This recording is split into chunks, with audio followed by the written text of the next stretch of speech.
General Motors facility in Oshawa, Ontario is the latest Canadian auto plant to feel the effect of U.S. tariffs. Amazon, Jeff Bezos. Sources telling CNN that the president at one point wasn't happy earlier today. Canada has just shocked the world with a colossal $214 billion trade deal that's flipping global economics on its head. While the U.S. doubles down on tariffs and trade walls, Canada is moving in the opposite direction, building partnerships, opening markets, and stepping out of America's economic shadow. This bold pivot is disrupting decades of cross-border trade, and it's already having massive consequences for everything from car prices to crop exports. So who's gaining? Who's losing? And what does this mean for you? Let's break it all down. But first, hit that subscribe button and tap the notification bell to stay ahead of the global economy. U.S. Canada trade relations in crisis. For decades, the U.S. and Canada were one of the world's most stable trade partnerships. Canada sent nearly 34% of its exports to the United States. Geography, shared values, and deep economic ties made the relationship feel unshakable. But all that changed starting in 2023 when the U.S. began implementing harsher tariffs. By 2024, under President Donald Trump's second-term policies, those tariffs became even more aggressive, doubling in many areas. Steel, aluminum, and automobile tariffs rose to 25%, then 50%, shocking both markets and investors.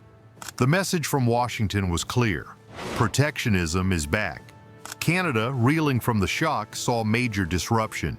U.S. buyers were warned by Canadian suppliers prices are about to skyrocket.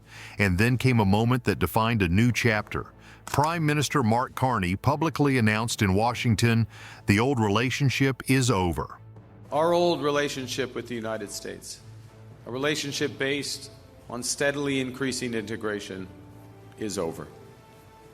What had once been a quiet frustration suddenly turned into a global headline, and it triggered Canada's most dramatic economic pivot in decades. Canada's bold global expansion. Rather than trying to fix a strained relationship, Canada chose to diversify. Toward the end of 2024, it struck a massive free trade agreement with Indonesia, a nation of 280 million people. The agreement wiped out 90% of tariffs across sectors like mining, tech, and agriculture, giving Canadian firms an edge in one of Asia's most dynamic markets. But this was just the beginning. Canada launched a $2.3 billion Indo-Pacific initiative, expanding its diplomatic and commercial footprint throughout the region. The message was simple: Canada isn't just reacting, it's repositioning itself as a 21st century trade leader. At the same time, Canada opened trade dialogues with nations across Latin America, solidifying new partnerships and reducing its reliance on U.S. demand. U.S. businesses under siege. Back in the U.S., the fallout was immediate. Major producers in states like Michigan and Missouri begged the White House to roll back tariffs.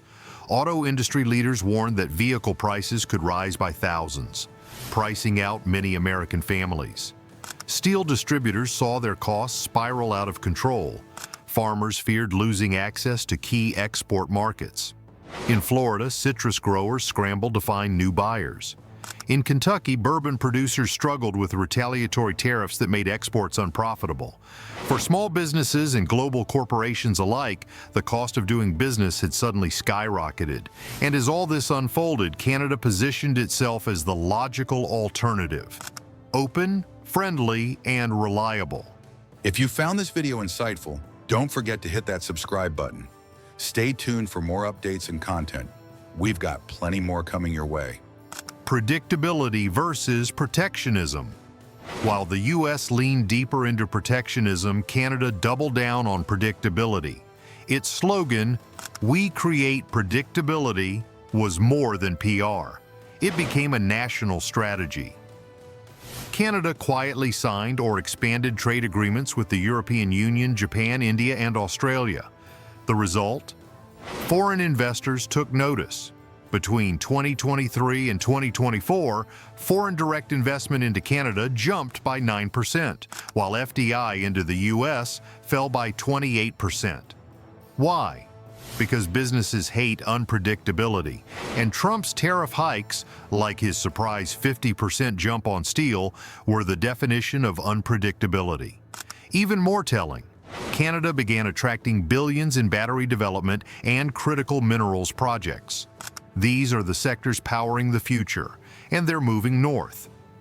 Inside the $214 billion mega deal, at the center of this seismic shift is Canada's $214 billion trade agreement, its largest in modern history.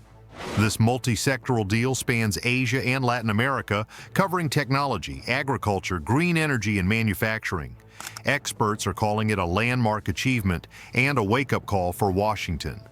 Because while the U.S. isolates, Canada integrates. This isn't just a shift in numbers, it's a change in global perception.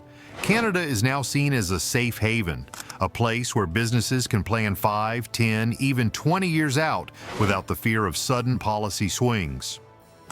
Economic winners and losers. So who's coming out ahead?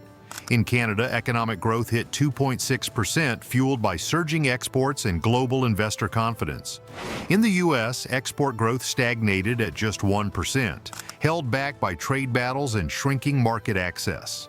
The contrast is everywhere. Canadian producers are shipping everything from automotive parts to pharmaceuticals into Europe and Asia. U.S. exporters? They're stuck in limbo, fighting higher costs and tighter margins.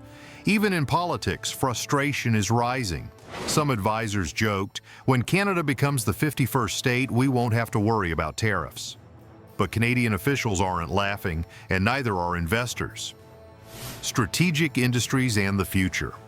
Canada's transformation isn't only about trade volume, it's about future industries. It's signing deals in artificial intelligence, clean energy, and advanced manufacturing. It's building out supply chain resilience and investing in joint R&D hubs with partners from Europe and Asia. The U.S., meanwhile, is watching key industries, like electric vehicles and biotech, face rising costs and investor hesitancy. And while some American firms are shifting production to Mexico, that's not a silver bullet. Mexico has its own tax tensions and policy risks. So many U.S. companies are asking the obvious question, why not just move to Canada? Is this a permanent shift? No one knows how long this trade war will last or how deeply it will reshape global alliances. Some believe Trump's tariff strategy might offer short-term domestic boosts in a few sectors. But long-term, the cost of losing trusted global partners could be enormous. For now, Canada is gaining fast. It's attracting talent, investment, and influence in a way that few predicted just 2 years ago. Global businesses are making decisions today that will shape the next decade, and their verdict is clear. They prefer open markets, stable policies, and predictable partners. Which raises the question, is the U.S. giving up its edge just to prove a point? What do you think about this case? Drop your thought in the comment and do not forget to like, share, and subscribe.